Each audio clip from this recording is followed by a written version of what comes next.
હું અશફાક અલી સૈયદ, સામાજિક કાર્યકર, ભૂતકાળમાં નગરપાલિકાની અંદર સેવા આપેલી છે અને માજી ઉપપ્રમુખ. મારી આપ સૌને ખાસ જણાવવાની ઈચ્છા થાય છે કે આજની પરિસ્થિતિ વિજાપુરની અંદર જે છે એ ખૂબ ગંભીર સમસ્યાઓ ઊભી થયેલી છે.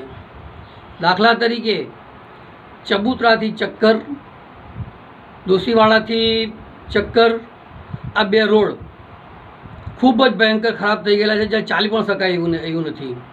આવી પરિસ્થિતિમાં વિજાપુરની અંદર આજના સંજોગોમાં કોઈ આગેવાની લઈને નીકળતું નથી. ભૂતકાળની અંદર આજથી 15-20 વર્ષ પહેલાં જે રોડ મેં બનાવેલા હતા એ ટાઈમની વાત કરું છું. એ સમયે જે રોડ બન્યો એ જ રોડ આજે પણ છે, એ જ ગટરો આજે પણ છે. એના સિવાય કોઈએ કંઈ વિકાસ કર્યો નથી.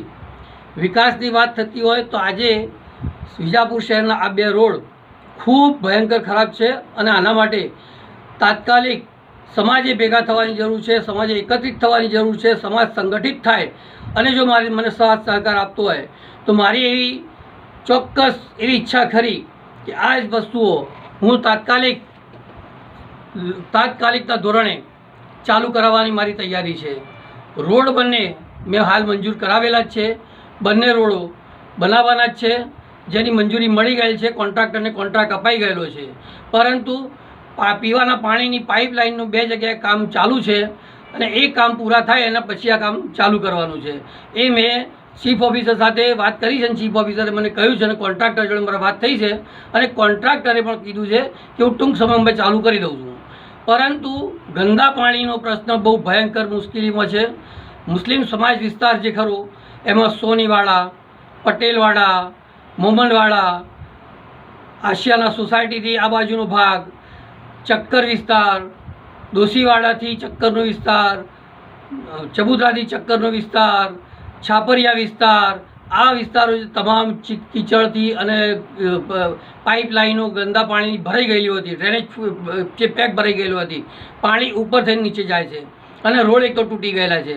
આ પાણીના કારણે લોકો ઉપર થઈને જાય એટલે લોકોને છાંટા ઉડે છે, લોકોની કપડાં ખરાબ થાય છે, વારંવાર લોકોના ઝઘડા પણ થાય છે. આવી પરિસ્થિતિની અંદર વાહન લઈને બહાર નીકળી શકાય એવી પરિસ્થિતિ નથી.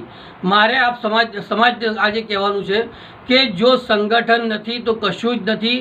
આપણે સંગઠિત થઈશું તો જ આ કામ આગળ વધારીશું. મારા વહાલા ભાઈઓ અહીંથી છૂટક અરજીઓ આપે, છૂટક રજૂઆતો કરે, આનાથી કંઈ પરિણામ આવતું નથી. આ પરિણામ ન આવવાનું કારણ કે આપણે સંગઠિત નથી માટે નથી આવતું. હું ચોક્કસ તમને વિશ્વાસ આપું છું કે જો સંગઠિત થઈએ, મારી સાથે આવવા તૈયાર હોય તો સોમવારના રોજ બધા ભેગા થઈ અને આપણે સાથે નીકળીએ, આપણે એક રજૂઆત કરીએ અને આ કામ તાત્કાલિક ધોરણે ચાલુ કરાવીએ એવી મારી ઈચ્છા છે. એ સૌને આગ્રહ આપું છું અને એવી અપેક્ષા રાખું છું કે આપ સૌ જો મને સહકાર આપશો તો આ કામને હું પૂરું કરવા માટે આપની સાથે રહી અને સંપૂર્ણ પૂરું કરીશ એવી હું ખાતરી આપું છું.